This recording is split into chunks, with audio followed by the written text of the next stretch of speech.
Sou Marcos Paulo, vou falar sobre a dedução proposta pelo professor da disciplina de Sistemas Térmicos 2.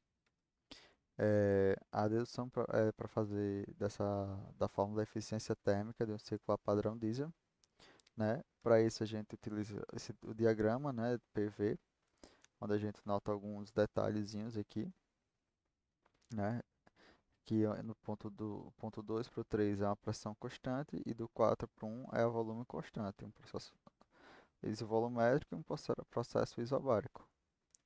É importante lembrar as razões do calor específico, né? Cp sobre Cv, razão de compressão e a razão de corte. Bom, inicialmente a gente sabe que a eficiência térmica ela é definida pelo trabalho líquido sobre o calor que entra, né? A gente vai simplificando isso aqui. Achamos o calor que entra, né? Inicialmente, que aí a gente consegue encontrar que ele é o Cp que multiplica a variação de temperatura de 3 para 2.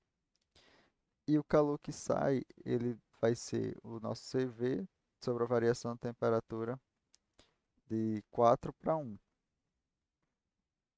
Bom, a gente substituindo, né, na fórmula do rendimento, a gente vai ficar com essa expressão, né? Como o K ele é CP sobre CV, quando a gente está com ao contrário, né?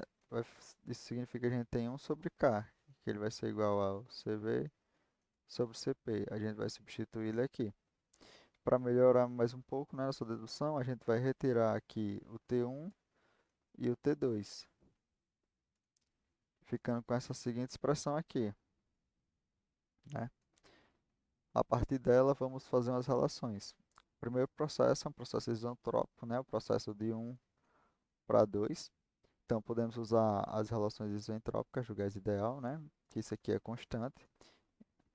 Então, T1 sobre T2, ele vai ser o volume 2 sobre o volume 1 elevado a K menos 1, né? E V1 sobre V2, ele é igual a o R.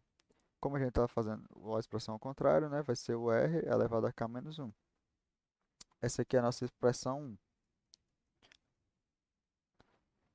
Para o processo de 2 para 3, ele é um processo isobárico, né? A pressão é constante, então lembrando que PV igual a nRT, P vai ser igual a nRT sobre V.